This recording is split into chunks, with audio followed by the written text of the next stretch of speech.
Hi, this is me, anonymously.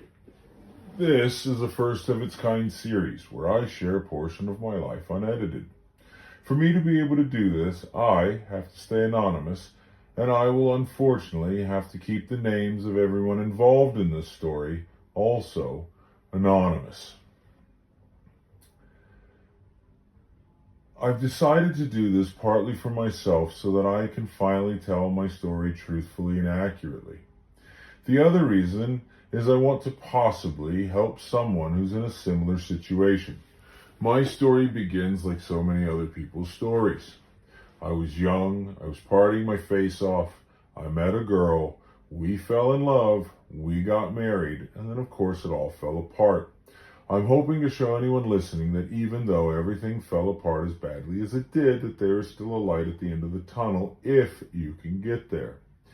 At this point, I still haven't gotten to the light at the end of my tunnel, but I think I can see it off in the distance. With that being said, hi, this is me, anonymously. So now that my birthday is over and Marla's on her way back home, it's time for me to get back to normal life. Now, Marla and I won't see each other again until the summer of 2004. So to keep this series unedited, I won't fast forward too much, and I'll go ahead and tell you some of what I was up to until she and I meet again. For the next few months, I keep everything like it was. Work, lots and lots of drinking, picking fights, and myself and Marla were still on the phone almost every night. Somehow, after everything I did the night of my birthday, she continued to want to talk to me and hang out with me. My nightlife was beginning to get way out of hand, and I felt like it was time for a change. I felt like if I got away from the city I was living in, that maybe I would chill out some. So I got in touch with a friend of mine who lived in a city that I had always wanted to live in and began to make plans to move up there. He had some friends that were looking for a roommate, and so I began getting everything ready to move.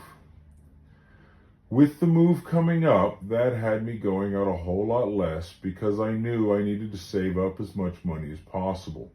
For the next few weeks, I tried to keep my head down and work. So the night before I move, I meet up with some friends of mine at a bar not too far from the house. We had a couple drinks, but nothing too crazy considering I had a long drive ahead of me the next day.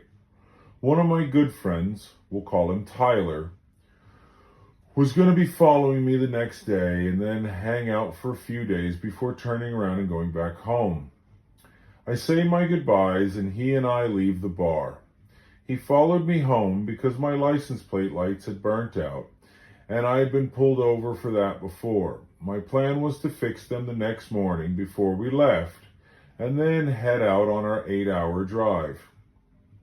On the way from the bar to where I was living, a police officer somehow got between his car and my truck, and I, of course, got pulled over.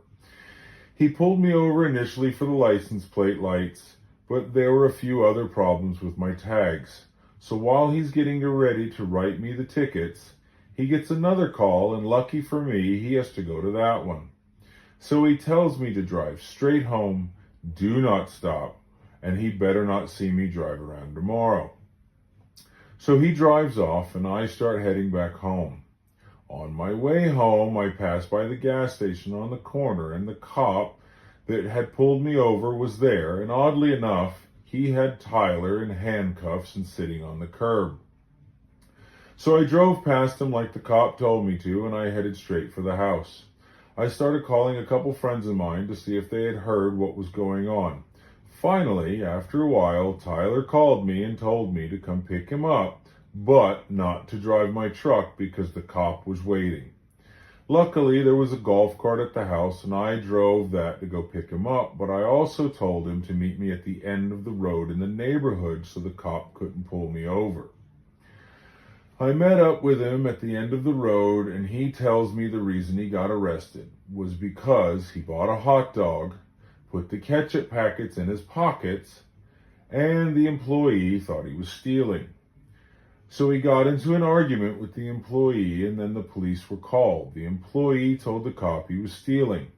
Tyler got handcuffed and searched. The cop digs in Tyler's front pockets and finds the ketchup packets. The cop takes the cuffs off of Tyler, and the employee apologizes. So we get to the house, had a beer or two, and then went to sleep. We woke up the next morning, got everything packed up and ready to go. On our way out, we picked up his car because we had to leave that at the gas station last night. Traffic was terrible that day, and it took us a couple hours longer than it should have. I followed the directions that I had printed off of MapQuest, and we ended up pulling up in front of this house that I was now going to live in. To my surprise, it was not a house, it was a squat. This house looked like it should have been condemned or torn down years ago. I walk up, I knock on the door, meet my new roommates, and move everything into my room. All I remember from that night was laying there thinking I had just made a huge mistake by moving into the house from Fight Club.